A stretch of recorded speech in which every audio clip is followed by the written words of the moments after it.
So they washed his heart, sallallahu alayhi wa sallam. And the Prophet sallallahu alayhi wa sallam in his lifetime, his heart was removed and washed on 4 occasions. Always before a major event. Before the Isra and Mi'raj, his heart was washed. As to prepare him to meet his Lord, Allah subhanahu wa ta'ala. So, I don't know if you ever heard, I've heard this when I was young, that when they closed up his heart, it was from the back, and the seal of prophethood was the traces of that operation that they had on him, sallallahu alayhi wa sallam. Right? I heard it, I never found it, and eventually I found Qadi Iyad actually mentioning that. But many of the scholars, including Imam al-Qurtubi, they say this which Qadi Iyad mentions, that the seal of prophethood is the traces of the heart of the Prophet what was opened when it was washed when he was a young boy. He said this is inaccurate and not correct, and the narrations all go against it. Just in case anyone heard something like that, I thought I may as well narrate. Because it's something I heard and I looked for and I found the answer eventually. Rasul sallallahu alayhi wa sallam's Khatam al-Nubuwwah was a protruding piece of flesh. The companions, they described it differently. The first description said was Zirrul Hajala. Hajala means a bed, and Zir means a knob. So if you can picture a steel framed bed by way of example that has 4 posts, and at the end of the post is a knob. And of course, our image of this bed with a knob and what it may have looked in the early days is very different, but the point is it's a knob of a post of a bed. The companion said the Khatam looked like that. Another companion described it and said it resembled the egg of a dove. Others described it and said it resembled different types of fruits. Those who touched it, they said when you touched it, it felt like hair that was piled up together. Right? And everyone was able to narrate that which he or she knew. And all of them were right. Because this piece of flesh of Rasul sallallahu alayhi wa sallam, depending on the season and time, would become smaller and larger. As I'm sitting here now, my leg is very swollen. Whenever I sit with blood running to my leg, it becomes very swollen.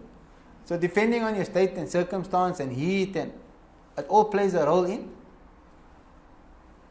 in the size of your hands, different parts of your body. And similarly the Khatam al-Nubuwwah, at times it would be larger, at times it would be smaller. And then it had some hair on it. So when somebody touched it and he felt hair, because there was some hair on the Khatam al-Nubuwwah of the Prophet sallallahu alaihi wasallam. The story of Salman al-Farisi is a beautiful one. If most of you have not heard the story, then I'd like to narrate it to you as quickly as possible. Who has not heard the story of Salman al-Farisi? Okay, we rather put it this way. Who has heard the story of Salman al-Farisi? And no one should be, if you haven't studied something, that's why we're here to learn.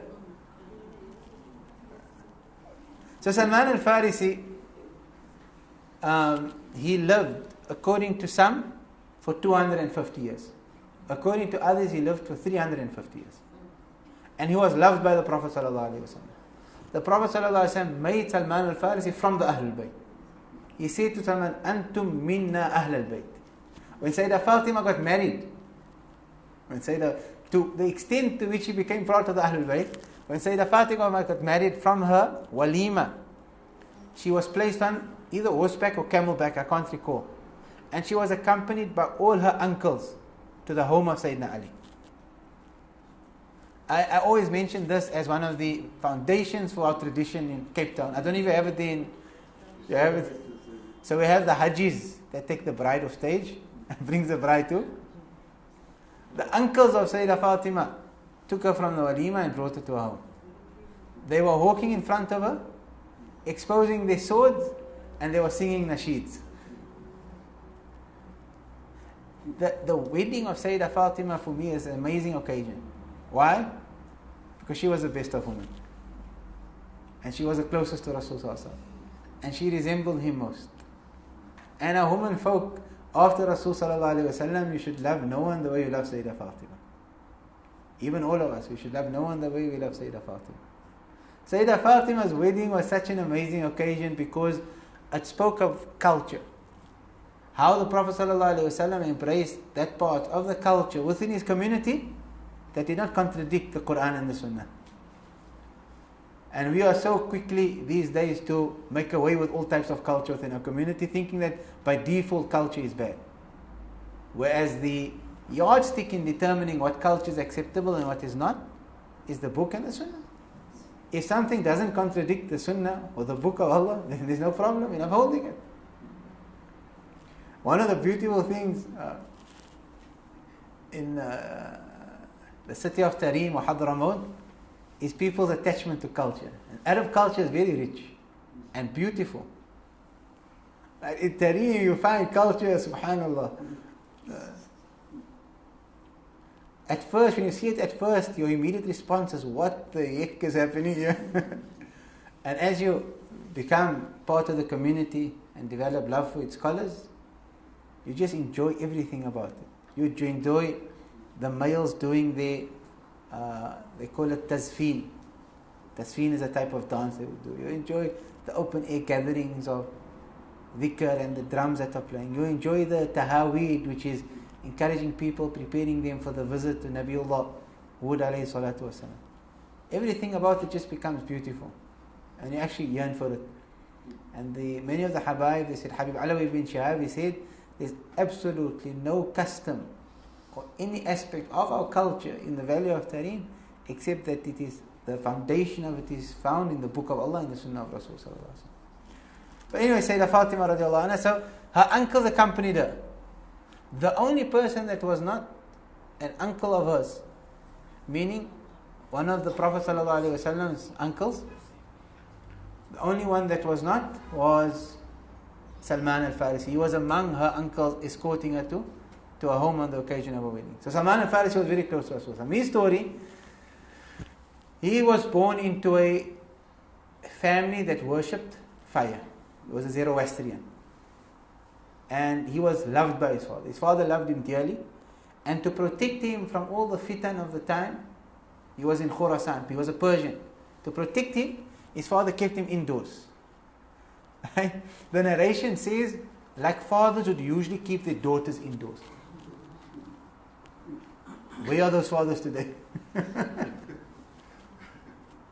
That are keeping their daughters indoors, protecting them from the fitan and trials. So the narration said, his father kept him indoors like a father would keep his daughter, protecting him. Because he was special. And he worshipped fire until he was given the position of keeping the fire in their home alive. And he treated this job very religiously in ensuring that the fire was always burning within their home. And he never left home. One day his father, because his father was busy with construction, his father required some work to be done in his garden, bustan. So, the word bustan means garden, but hadiqa also means garden. Do you know what's the difference between the two? Zaid, you're an Arabic student. One Abdurrahman. A bustan is an open garden. And a hadiqa is a garden that has a wall built around it, a ha'it. So his father had a bustan. He had to go do some work. When he left home to go to his father's garden, when we say garden, we're speaking about what? Vegetation. Like you can have a garden of date palms. I'm not speaking about a green grass and a pond and and I can't get to the names of any of the plants I have at home now.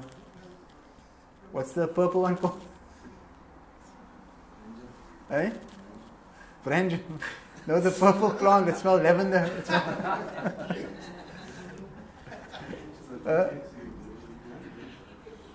Anyway, no, roses, and it was a garden of farming. He had to go do some work there.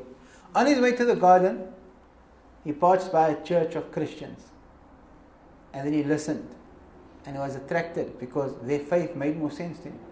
They're worshipping a fire. They're worshipping a God. So he entered the church. And he was so amazed with Christianity that he spent whole day there. His father was looking for him. His father sent out search parties in search of his son that he loved so dearly, until eventually he came home. And his father was upset, "Where were you?" And he said that, "On my way to the garden, I came across a church and I found Christians. and I found their faith to be better than ours. So his father told him those people are misguided, we are fire worshippers, and his father then chained him at home, not allowing him to leave home. So he got a message out to those Christians. He asked them where the origin of their faith is, and they said Greater Syria. So he said that if any people come here from Greater Syria for business, please notify me. He got the message to them. They sent message, a group of Christians came here for business, all the way in Persia. So he said that, let me know when these people intend leaving back to Syria. So they said they're leaving tomorrow. And during that night, he broke free from his home, ran away from his father, joined that caravan of Christians to Syria so that he can become a proper Christian. Yani Christianity, this is of course before the advent of Islam. And the Christians he's becoming involved in are going to be monotheists, people that believe in one God. Because leaving the fire to worship God who is three is another problem. So one God. So he traveled to Syria. When he arrived in Greater Syria, Damascus, they asked, where can I study this religion? So they point him out to the bishop. He went to the bishop. He said, can I become your servant and be at your service? And in lieu of that, my service, you need to teach me this deen. So he said, welcome. But that bishop was a bad person. And he used to encourage people to give charity, and he used to keep the charity for himself. And he said he witnessed a whole lot of bad things from that person until he died. And when he died, when people wanted to praise him and speak good of him, he said that this man was a bad man. He was stealing your money. So they said, what are you saying? So he said, I'll show you where your money is. So they said, show us. And then he brought out 7 chests of gold that the bishop stole from them. But nonetheless, he wasn't advised who can he go study the religion from, so they pointed out a pious Christian to him. He went to that pious Christian, spent a good number of years in service of that Christian, learning from him, and he said that was a pious man. He spent his days in worship and his nights in worship, and he benefited tremendously from him. Until that person, the scholar, reached his deathbed, and he asked him, where am I to go now? So he pointed him out to another scholar, and the second one pointed him out to a third, and the third to a fourth. And when the fourth scholar that he was connected to and spent years serving and studying by was also a pious man upon the true religion of Christianity, was about to die, he asked him, where can I go now? So that priest or scholar told him, there is no one on the face of the earth that still practices proper Christianity, but do not despair, for we have now reached the time where the final prophet is soon to be sent. Where the final prophet is soon to be sent. So he asked, how am I going to find this final prophet? So he said, you'll find him in, Sheikh said in Medina. He described Medina, he said, a land بين الحرتين. A harra is it's land that you find close to volcanoes, because when a volcano erupts and the lava turns hard, it turns black. So it's a stony black area, right? That is a harra. The beautiful thing now is that when we leave Medina, we're leaving from Medina's airport. To get to Medina's airport, you drive through the harra. So you'll see on your way to the airport, if you remember now, then what I'm saying to you now, you will observe that when you're riding to the airport, on your right and left, you will see black stone. A stony area of ground that's black. And that is the harra. So there was one harra on the one side of Medina and another harra on the other side. Because in Medina, or just on the outskirts of Medina, there's a massive volcano that erupted a good number of years ago, and that was one of the signs of Qiyamah. The Prophet ﷺ made reference to it as one of the signs of Qiyamah. That volcano will erupt again. He said there will be a fire that will burn in Medina, that it will be such a huge fire that people will be able to travel all the way to Syria in the light of that fire. And in the year, I don't recall when, about, 100, 200 years ago, that volcano erupted. And it was a massive eruption. And because of the light of that volcano, people that were traveling to Syria could find light through that eruption of that volcano while they were traveling. As our Rasulullah sallallahu alaihi wasallam predicted 1400 years ago. So that's the harra. He said between the harratain, there will be gardens of date palms. That's where you'll find the Prophet. So that man passed on.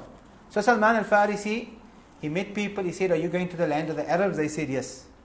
So he took a ride with him. But when eventually along the way, they sold him off to someone as a slave. deceitful people. And then this person was staying in an area and he thought perhaps this could be the area where the final prophet is about to come. But that person soon thereafter went to Yathrib, Medina, and sold him to a Jew over there. And when he arrived there, he wasn't worried that he's a slave. When he arrived and he saw the Harra, the stony black area, range, and he saw the date palms, he said, I immediately knew that I am now in the land where the final prophet is going to come. So he continued serving that Jew, working on his farms. Until eventually he heard the message that in Mecca, there is a person that is claiming to be the Prophet of God, the final Prophet of God. So he said, maybe not, Allah knows best, but my Sheikh told me he's going to be in Medina, not in Mecca. Right? So he continued working for this Jew until one day, one of the tribe from Masjid Quba area, I forget the name of the tribe, Banu something, they welcomed the Prophet in Quba when the Prophet arrived. When we come to Quba, if I manage to join the group, the exact room where Rasul slept in while he was in Quba, he spent a few days in Quba, and then he had the masjid built in Quba. That ground was dedicated for masjid before Masjid al-Nabawi was built. Therefore, Masjid Quba was loved by Rasul He said, whoever performs wudu and comes to Masjid Quba and prays 2 rakats of salah and receives the rewards of an Umrah. Some of our brothers are going for Umrah now, they're going to jump in the taxi, they're going to go to Na'im. I don't know if they're going to be able to pray 2 rakats there, could maybe a makruh time for salah. They're going to come back, they're going to make tawaf, they're going to make sa'i. A person who comes to Masjid Quba and prays 2 rakats therein, receives the reward of an accepted Umrah. So if we're there, opposite the masjid, the parking lot side, the room where the Prophet slept in stands still this very day. The chief of those people invited the Prophet, and the Prophet lived in his home for a few days. And when he arrived there, the Prophet arrived in Quba, Salman al-Farisi said, I was on top of a palm tree when a friend of this Jew,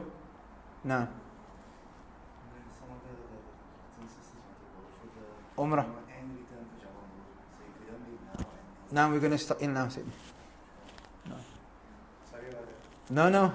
We started a bit late, but we're going to end now. In 4 minutes, inshallah. Afwan? 5 minutes maximum. So, he said, while I was on this date palm, a friend of my Jewish master came to me and he said, tell my Jewish master that Muhammad, the one who claims to be a prophet, has arrived in Quba and the people of Quba have welcomed him and opened their homes for him. May Allah curse them. Salman al-Farisi said, when I heard that the Prophet arrived in Medina, my entire body became filled with shivers, such that I nearly fell down the tree. So I came down and I said, what did you say? With excitement and joy. And then my master hit me and said, don't worry, it's got nothing to do with you. So that same night he said, the narration Imam Tirmidhi producer said that he came to the Prophet ﷺ that night with a plate that had fresh dates on it. Other narrations said that he had meat that he slaughtered, he made tarid, all of this possible. So on that plate there could have been food and there could have been dates, and he brought it. His sheikh told him that you'll find him in the lands of Medina, number 1. Number 2, he told him he won't accept sadaqah, zakah and sadaqah. Number 3 is he'll accept the hadiyah. And number 4, on his back you will find the seal of Prophet. So Salman al-Farisi went to the Prophet ﷺ in Quba, and the Prophet just arrived. And he brought the Prophet ﷺ this food and dates. So Rasul ﷺ asked him, what is this? Is it sadaqah or is it a gift? So he said, it's sadaqah. So Rasul ﷺ said, we the Ahlul Bayt, we can't eat this. But my companions can partake from it. So the next day, some say when the Prophet eventually arrived in actual Medina, Salman al-Farisi prepared another plate of food and another meal, and he came to Rasul sallallahu alayhi wa sallam. And second time around, the Prophet asked him, what is this? Is it sadaqah or hadiyah? So he said, it's a hadiyah. So the Prophet said, from this we can eat. So he called his companions and they began eating collectively. So Salman al-Farisi now has 3 box stick. He came to Medina. He doesn't eat sadaqah. He eats hadiyah, gifts. The next step was, Salman al-Farisi came one day after the Prophet performed the Salatul Janazah of one of the Ansar. And he came to Rasul sallallahu alayhi wa sallam attending the janazah as if he's attending the janazah. And he was behind the Prophet's back, and so the Prophet sallallahu alayhi wa sallam smiled at him and said, "Oh Salman, why don't you lift up my garment so you can see the seal of prophethood?" So he said, I lifted up his garment, I saw the sign of prophethood, the seal of prophethood, and I kissed it with my lips. And I took the shahada reciting, Ashhadu an la ilaha illallah wa anna Muhammadan Rasulullah. But he was still a slave. So Rasul sallallahu alayhi wa sallam said to his companions, assist your brother in being saved from slavery. So Salman al-Farisi went to his master, entered into a contract, became a mukatab, that he can pay for his freedom. What must he pay? He has to give him 300 date palms that gives fruit. And he must pay him 40 uqiyas in gold. That's about 8 kilograms of gold. That cost, I don't know how many thousand. So, like almost R1 million, right? 700,000, 800,000 rands. Must pay for his freedom. So the Prophet ﷺ said to the companions, assist your brother first with the date palms. So companions all came with small date palms. Some came with 10, some with 20, some with 30, according to what they were capable of, until 300 was prepared. The Prophet ﷺ told Salman al-Farisi, dig holes for these date palms, and I will come and plant them for you. So he dug 300 holes. Rasul sallallahu alayhi wa sallam came, and with his hands, the Prophet planted each tree, one after the other. Except one tree. The one tree, somehow or the other, how it happened, Allah knows best, but Sayyidina Umar managed to plant one tree. Then, even though it should have taken 2-3 years for those trees that were just planted to give off fruit, in the same year it gave off fruit. Except the one tree. The Prophet came and said, what's wrong with this date palm giving tree? So Sayyidina Umar said, Ya Rasulullah, I planted this one. The Prophet told Salman, uproot the tree. And then the Prophet he replanted the tree, and still in the very same year the tree gave fruit. And all of these were miracles of the Prophet sallallahu alaihi wasallam. So he still had the debt of 8 kilograms of gold. So when booty came into Medina al-Munawwara and some gold came in, the Prophet ﷺ said, where is the slave from Persia? So Salman al-Farisi was called and he came to Rasulullah, and the Prophet had a piece of gold that was the size of an egg. So the Prophet ﷺ said, take this gold and pay for your freedom. So he said, Ya Rasulullah, 8 kilograms, 40 uqiyah, this is a piece of gold the size of an egg. The Prophet ﷺ said, Allah will make a way for you. So when he went and he presented the egg, the piece of gold the size of an egg, when he weighed it, it weighed 8 kilograms of gold. And that was another miracle of the Prophet ﷺ, and thus Salman al-Farisi became a free man. The point behind the story is how he saw the Khatam al-Nubuwah at the back of Rasulullah. Allah allow us to see the Khatam al-Nubuwah. The first hadith was a beautiful one also, that spoke about the Prophet's interaction with youth. When we commence our next class tomorrow, inshallah ta'ala, remind me that I want to, before moving on to the next chapter, I just want to comment on the first hadith of the chapter that deals with the seal of prophethood, because it tells us how the Prophet interacted with the young. And therein lies very important lessons for you and I. So those that are performing Umrah, we need to conclude now so that you can go to your bus. May Allah accept our gathering, accept our class. May Allah subhanahu wa ta'ala overlook our shortcomings. May Allah fill our hearts with your love and the love of your Prophet sallallahu alaihi wasallam. Those that are leaving for Umrah now, may Allah make their path easy. And may Allah subhanahu wa ta'ala accept their Umrah and their Tawaf and their Sa'i. And we ask of them not to forget us in their prayers. May Allah make it possible for us also to go for more Umrahs before we leave Makkah, inshallah ta'ala. بهذه النوايا بما نسأله صالح بما نسأله الأمر وإلى حضرة النبي محمد صلى الله عليه وسلم الفاتحة.